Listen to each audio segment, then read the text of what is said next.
Hello everyone. Welcome back to Let's Learn with MG. Today, we are going to explore the wonderful world of India's culture and heritage. India is a land full of diversity, traditions, colors, monuments, art, music, and stories that have been passed from one generation to another for thousands of years. People living in different parts of India speak different languages, wear different types of clothes, eat different kinds of food, follow different customs, and celebrate different festivals. In one part of India, people may celebrate Pongal, while in another region, people celebrate Baisakhi, Onam, Durga Puja, or Navratri. Some people wear saris, some wear dhotis, turbans, lehengas, or traditional tribal attire. Different regions also have their own special dances, music, and art forms. All these festivals, customs, beliefs, arts, languages, dances, and music together form the culture of a society or place. Culture tells us how people live, celebrate, communicate, and express themselves. It reflects the lifestyle and identity of people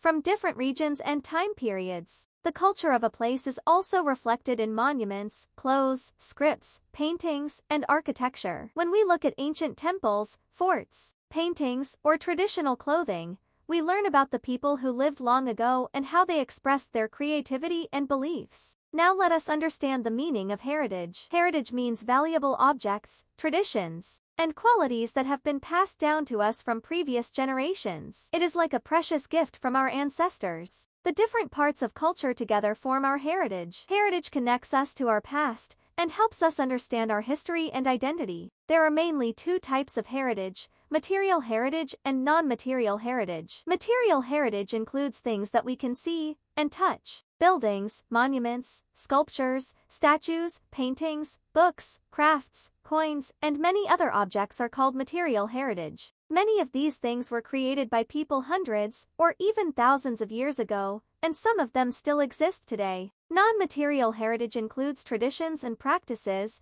that are passed from one generation to another. Our languages, folk tales, music, dance, festivals, rituals, medicines, cuisines, clothing styles, games, and theater are all part of non-material heritage. These traditions are often passed orally through storytelling, songs, performances, and family customs. Now let us look at some amazing examples of India's material and non-material heritage. In ancient times, people built many important structures with rich architectural and historical value. Many of these buildings still stand proudly today and can still be visited and admired. Such important historical buildings are called monuments.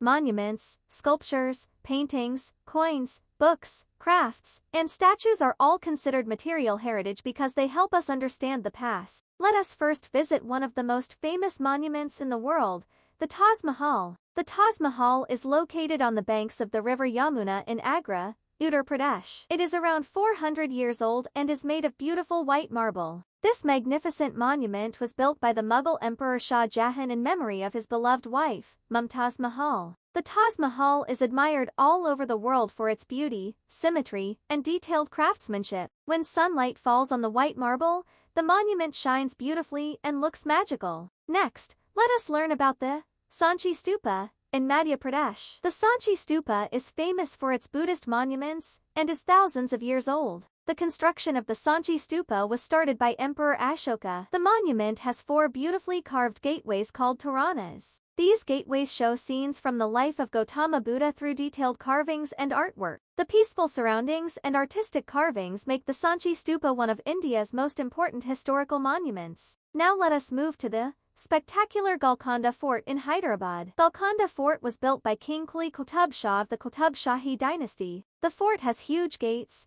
thick walls, and many bastions that protected it from enemies. Bastions are round-shaped defensive walls built at angles so that soldiers could view larger areas around the fort. Small holes in the bastions helped soldiers observe enemies and defend the fort during attacks. Inside the fort, there were gardens, mosques, royal courts, residential areas, and large cannons. The fort gives us a glimpse into the lives of kings, soldiers, and people from ancient times. Now let us visit the magnificent Sun Temple at Konark in Odisha. The Sun Temple is one of the most outstanding monuments in India. It was built by King Narasimhadeva around 1250 CE, more than 7 centuries ago. The temple is designed in the shape of Surya, the sun god's chariot. It has 7 horses and 24 giant stone wheels. The detailed carvings and unique structure of the temple show the incredible skills of ancient Indian architects and sculptors. Next, let us learn about Rani Ki Vav in Gujarat. Rani Ki Vav is one of the most beautiful stepwells in India. It has 7 levels that lead down to the water tank. The walls, pillars, and sculptures are decorated with detailed carvings that display extraordinary craftsmanship. The construction of this stepwell began in 1063 CE. It is believed that Rani Udyamati built it in memory of King Bhimdev.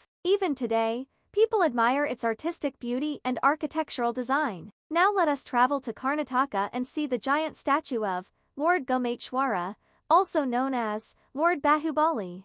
This statue is located at Shravanabelagola and is more than 1,000 years old. It is carved from a single rock and stands about 18 meters high, making it one of the tallest statues in the world. The statue was commissioned by Chamundaraya, who was a commander-in-chief and prime minister of the Ganga kingdom of Mysore, in 981 CE. The peaceful expression and massive size of the statue leave visitors amazed. Now let us explore the beautiful world of Indian paintings. Paintings have a very long history in India. Some paintings found in India are from prehistoric times. Ancient paintings help us understand the lifestyle, traditions, and creativity of people from the past. One example is a painting that depicts the construction of Agra Fort in Uttar Pradesh, showing how artists recorded important historical events through art. Let us now learn about Warli paintings. Warli painting is a traditional tribal art form from Maharashtra and is considered one of the oldest painting styles in India. These paintings show scenes of daily life such as farming,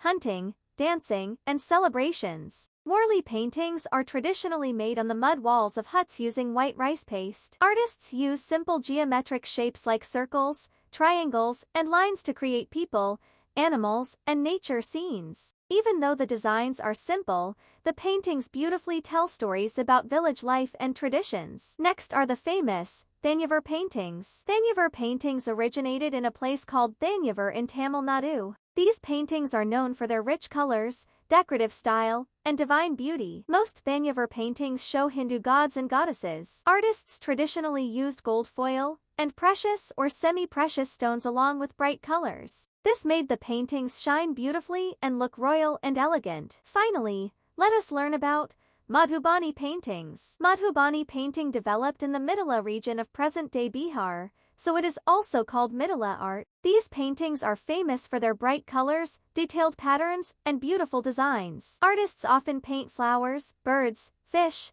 peacocks, gods, goddesses, and scenes from nature and daily life. The art of Madhubani painting is passed from one generation to another. Mothers teach their children these traditional designs and techniques, helping preserve this beautiful art form for the future. India's culture and heritage are truly rich and diverse. Our monuments, paintings, dances, music, stories, traditions, and festivals help us stay connected to our roots and remind us of the creativity and wisdom of our ancestors. It is our responsibility to protect and preserve this heritage so that future generations can also learn from it and feel proud of India's incredible cultural legacy. Thank you for watching. If you enjoyed this video, don't forget to like, share, and subscribe to Let's Learn with MG. See you in the next educational adventure.